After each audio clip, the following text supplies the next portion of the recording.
एक बात जहाँ मुझे लगता है, बाकी तो ईश्वर हम लोग आकलन कर सकते हैं, भविष्य कौन बता सकता है, लेकिन मुझे लगता है कि आजम खान साहब अगर ये बाई इलेक्शन नहीं जीते, मैं उन्हीं को लड़ता हुआ मान रहा हूँ, असीम रजा या बाकी को कोई मतलब नहीं। ठीक बात कही आप लोग ने कि कई बार ससुर प्रभावशाली होता है, बाप प्रभावशाली होता है तो दूल्हे का पता ही नहीं लगता है, बाप ही सब जगह होता है आगे। तो आजम खान वैसे प्रभावशाली बाप हैं जिसमें दूल्हा छुप गया, बारात में बाप आ गए। तो अगर ये चुनाव नहीं जीते असीम रजा, तो मुझे लगता है आजम खान का जो राजनीतिक करियर है वो, और ये मेरा हंच है,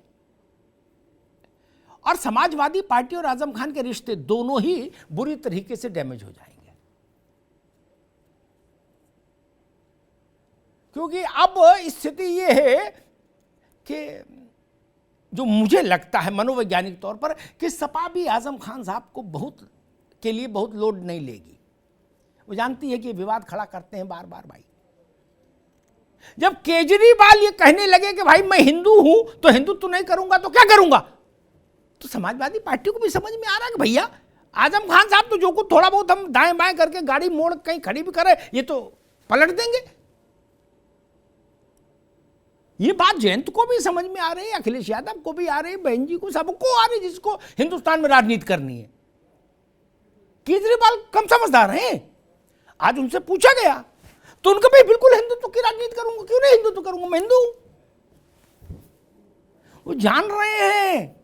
राहुल जी का आपने भी देखा ही था, सेम टू सेम दंडवत था कि नहीं था, मी समझे दी। वो जान रहे हैं कि देश बदल रहा है। फोटो उठा के देख लो नरेंद्र मोदी की और राहुल गांधी की दंडवत की, क्या सेम टू सेम है कि नहीं। वैसे में समाजवादी पार्टी समझ रही है कि भैया बेदौलत रस आपने उनके फाटत अंग, कौ रहीम कैसे निभे बेर केर को संग।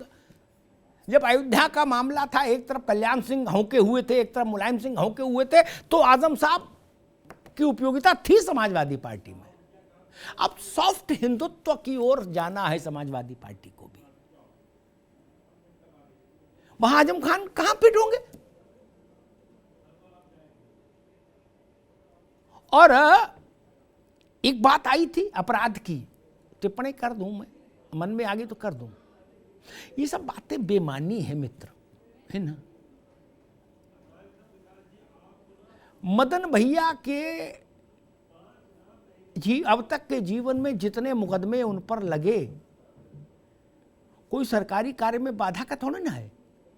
जितने आईपीसी में अच्छी अच्छी धाराएं सब लग चुकी हैं, कोई बची नहीं है ना। कहिए तो मैं बुकलेट भेज दूं पूरी, है ना उम्मीदवार, ठीक है। इस देश में फूलन देवी भी लड़ी चुनाव, ठीक है यार। अल्टीमेटली हमको ही सजग होना होगा, जनता को, मैं इस बात को मानता हूं।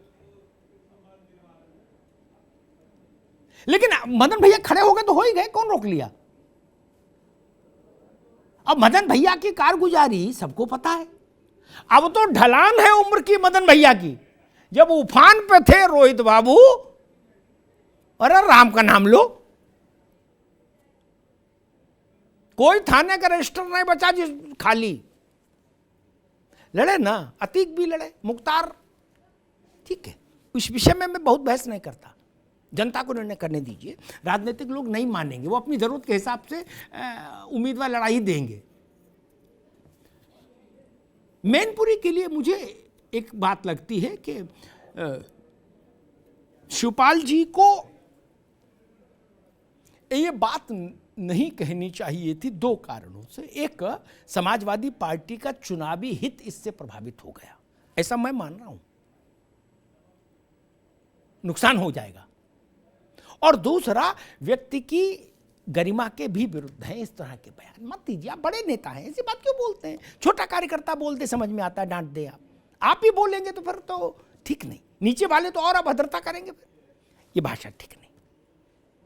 ये जो लोग कंधे से कंधा मिला के साथ चलते हैं, उनके लिए ये भाषा थोड़ी ना हम बोलते हैं कभी। जो कोई हमारे साथ काम किए हों पत्रकार, क्या उनके लिए हम कभी ऐसी भाषा इस्तेमाल कर सकते हैं रोहित? नहीं ना।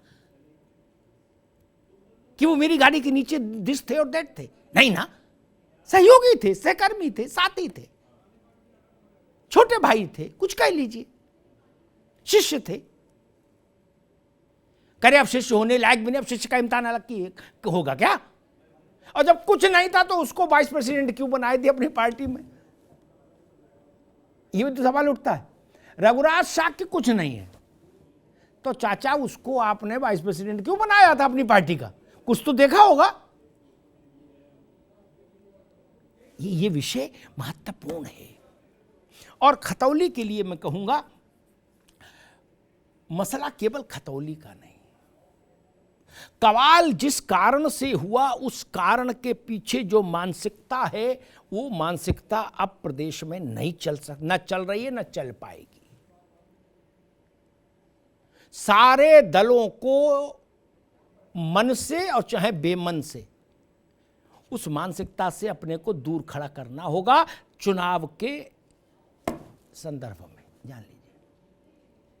अब वो स्थिति कभी नहीं आ सकती उत्तर प्रदेश में, कभी नहीं, चाहे जयंत चौधरी ही क्यों ना चीफ मिनिस्टर हो जाए कभी, तब भी कभी नहीं आ सकती। सपा की सरकार आ जाए, किसी की आ जाए, कि थानेदार ये कहे कि भाई साहब ने मुकदमा तो नहीं लिखेंगे, आप कहो तो कंप्रोमाइज करा दें, लेकिन मुकदमा नहीं लिखेंगे। क्यों? बोले ऊपर से आदेश है, इनके खिलाफ मुकदमा नहीं लिखा जाएगा। अब ये संभव नहीं, मेरी बात से सब सहमत होंगे दिल में, असंभव ही नहीं। अच्छी बात है,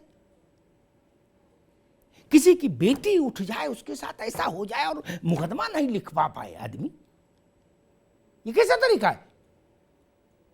और मैं ये बात कह के समाप्त करूंगा, अगर अजीत सिंह ने हिम्मत कर ली होती, अजीत सिंह जी हिम्मत के मामले में थोड़े कमजोर थे, हिम्मत बड़े मौकों पे हिम्मत नहीं शो कर पाते थे। मैंने उनसे कहा कि आपको जाना चाहिए, बोले वहां बहुत आग जल रही, कहां जाऊं? मैंने आप जैसे बड़ा नेता, जहां खेत में बैठ जाओगे तो वहां टेंट लग जाएगा। उनका अच्छा ठीक है, मैं बनाता हूं कुछ। और बनाया क्या? रिलीज जारी कर दी कि परसों सुबह 10 बजे दिल्ली गेट पर इकट्ठे होंगे अजीत सिंह जी, माननीय अजीत सिंह जी, रालोद के अध्यक्ष, और फिर जाएंगे मुजफ्फरनगर दंगा पीड़ितों के बीच में। क्या ये बता के जारी कर दिया कोतवाली सबको, पुलिस को भेज के, ताकि पुलिस आ जाए वक्त से पहले हमको रोक ले। हो गया खत्म खेल। वहीं से राजनीति का पराभव हो गया। मैं सच बोल रहा हूं दिल से। वहां के जाटों ने कहा कि चरण सिंह का लड़का कहां है? इससे और विचित्र स्थिति कोई आएगी क्या हमारी जिंदगी में? कहां है? कहा, मैं गया था कवर करने, मुझसे कहा, बोले दुनिया में कोई आए ना आए, अजीत सिंह को आना चाहिए था। लम्हों ने खता की है, सदियों ने सजा पाई। राजनीतिक जीवन में इतना साहस रखना चाहिए। सोनिया जी गई थी, कांग्रेस के लोग गए थे, उनके कांग्रेस के अगर उत्तर प्रदेश में 2% वोट बचे तो उसका भी कारण है।